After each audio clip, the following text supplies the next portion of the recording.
Et puis, célébration de la journée anglaise samedi dernier au département des langues vivantes de la faculté des lettres et sciences humaines de l'université de Kinshasa. C'était une occasion pour le chef du département, le professeur Sangabao, de plaider pour l'apprentissage des langues étrangères les plus importantes dans les établissements d'enseignement supérieur et universitaire de la République démocratique du Congo pour des raisons économiques, politiques et diplomatiques. Junior Moulumba nous en dit plus.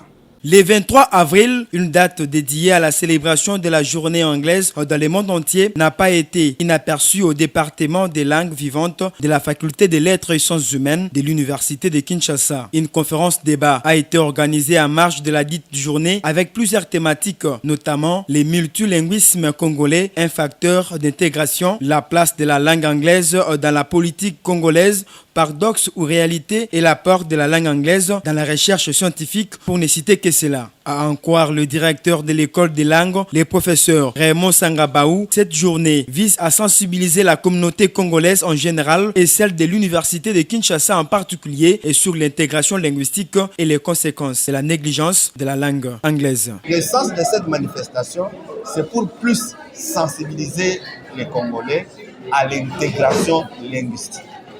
Nous avons une barrière linguistique. Peut-être qu'on ne s'en rend pas compte. Nous devons nous réveiller. Regardez autour de nous.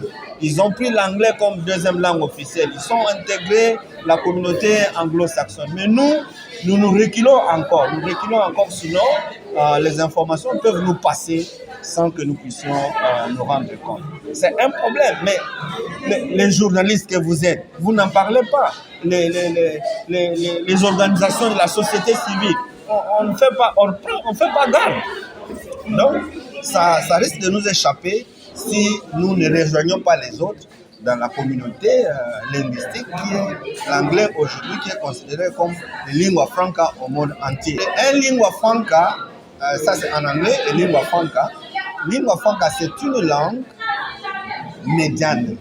C'est une langue qui permet aux gens qui parlent d'autres langues de se communiquer facilement. Et d'ailleurs, l'anglais, quelque part, j'ai lu une définition, on dit « it's everybody's language ». C'est une langue de tout le monde. Ce n'est pas une langue de domination, non. Selon les intervenants du jour, la célébration de la journée anglaise en RDC est légale dans la mesure où la Constitution encourage les multilinguismes dans sa politique linguistique actuelle par l'utilisation du français comme langue officielle et des 4 langues nationales, notamment les Kikongo, les Chiluba, les Lingala et les Swahili. Ils ont par ailleurs formulé quelques recommandations, entre autres l'apprentissage des langues étrangères les plus importantes telles que l'arabe, les chinois, l'anglais, le français, l'espagnol et les russes dans le système éducatif congolais pour des raisons économiques, politiques et diplomatiques. Pour rappel, l'école des langues de la faculté des lettres et sciences humaines de l'université de Kinshasa inscrit les nouveaux apprenants pour l'année académique 2021-2022.